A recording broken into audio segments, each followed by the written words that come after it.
Le tourisme est une source majeure de revenus pour l'Égypte et le musée du Caire est l'une des principales attractions touristiques du pays.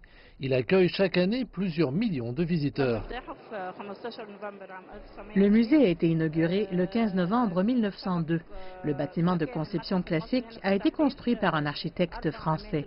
On compte 170 000 objets anciens exposés sur 2 niveaux. Les monuments les plus lourds, comme les grandes statues, les cercueils et les portes, se trouvent au rez-de-chaussée. L'anniversaire du musée du Caire est célébré chaque année, mais cette année, c'est différent. Des points d'interrogation se sont posés sur le sort de ce bâtiment lorsque le nouveau grand musée égyptien sera inauguré en 2019 sur le plateau de Gizeh.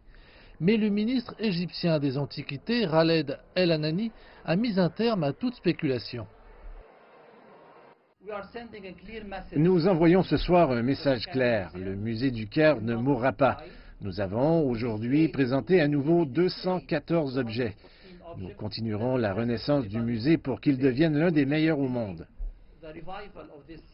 Khaled El Anani a également révélé les futurs projets de cet édifice emblématique situé au cœur de la capitale égyptienne. Le musée a besoin d'un bouleversement dans son infrastructure et dans la manière dont les artefacts sont exposés.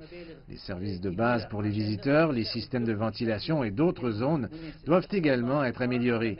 Nous avons reçu une subvention de l'Union européenne pour rénover le musée en coopération avec l'UNESCO. C'est un projet de 7 ans visant à remodeler le musée conformément aux normes internationales et à celles de l'UNESCO. Au fil des décennies, le bâtiment a été endommagé et n'a pas été correctement entretenu. Des milliers d'artefacts ont déjà été transférés dans le nouveau grand musée égyptien, laissant ici place à des travaux de rénovation. Les portes du musée du Caire qui mettent en valeur les trésors de l'Égypte ancienne sont ouvertes depuis 116 ans. Avec les dernières assurances données par le gouvernement, nous espérons que cet endroit pourra encore accueillir plusieurs millions de visiteurs supplémentaires pendant de nombreuses décennies.